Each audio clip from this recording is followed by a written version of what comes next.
Sveiki, mano brangieji, šiandien vėl rubrika savaitės horoskopas pagal zodiako ženklus ir savaitės horoskopas liūto ženklo atstovams nuo rugpjūčio 21 iki 27 dienos. Širdingai jums visiems dėkoju už laikus, už komentarus, kai buvo malonu ir faina atidaryti TikToką ir pamatyti tiek daug laikų. Ačiū labai, tęskite, tikrai pasijuto tie energijos mainai, linkiu jum magijos, duodu jums tos magijos, tebūnie sekanti savaitė jūsų laiminga ir sėkminga. Taip, liūtukai, žiūrim, kas laukia sekančią savaitę. Liūtai. Taip, pirma korta 3 pentakliai, antra korta 7 taurės ir trečia korta pentaklių karalienė. Pažiūrim dar 4 kortą. Taip, korta mirtis. Taip, 3 pentakliai. Šiaip tai labai gera korta, reiškinti tai, kad jūs tikriausiai norite kažkokiu tai įgyti naujų įgūdžių. Galbūt eisite mokytis, galbūt dalyvausite kažkokiuose seminaruose, galbūt norėsite įgyti naują profesiją, naują įgūdį, sužinoti kažką naujo. Dabar yra tų milijonas visokiausių kursų, visokiausių tobulinimo ir savo srities, įgūdžių ir naujų įgūdžių. Tai va čia yra noras toks gauti kažką tai naujo, įgyti naujų įgūdžių, naujų žinių, pasimokyti kažko naujo. Tai vat pagal šitą kortą turėtumėte rasti savo tinkamus kursus, tinkamus seminarus, online užsiėmimus ir turėtumėte pradėti mokytis.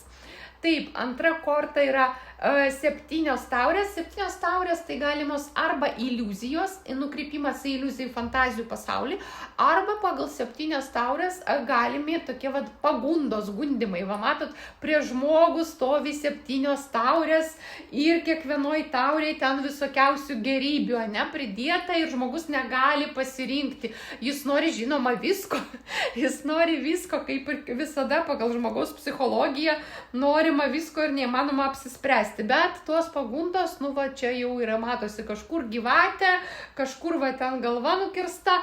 Tai pagalvokite, ar tos pagundos, sakykim taip, jos visada atrodo tokios iliuzorinios. Paskui sprogsta ta iliuzija ir pasirodo, kad nebuvo į ką ten gundytis, Tai čia irgi tokia informacija pamastymui. Taip, ir trečia korta yra pentaklių karalienė, tai gali būti žemės stichijos atstovė. Pentaklių karalienė tai jautis, ožiaragis arba mergelė pagal zodiako ženklą, labai tokia praktiška moteris, tai tikriausia vėlgi su ją arba bendradarbiausit, bendrausit, arba susitiksit, galbūt tai kažkokia jūsų sena draugė pažįstama, su kuria senai nesimatėt ir dabar savaitės pabaigoj pagaliau susitiksite ir gerai praleisite laiką, pabendrausite, atnaujinsite santykius ir bus kažkoks tai irgi galbūt netgi toks naudingas, naudos teikiantis susitikimas. Ir paskutinė korta tai yra mirtis. Mirtis yra pokytis ir transformacija. Vidiniai pokyčiai, vidinės transformacijos, galbūt vėlgi prasidės galbūt jūsų tie mokymai, kursai ir prasidės iškart jūsų vidiniai pokyčiai. Kai ateina naujos žinios, kai ateina nauja informacija, iškart žmogaus ten prote, žmogaus smegenyse pradeda viskas ten dėliotis kitaip ir žmogus pradeda kažką tai suvokti, ko anksčiau negalėjo suprasti, suvokti, pradeda kažkokį transformacinį darbą su savim, tai čia irgi korta apie tai.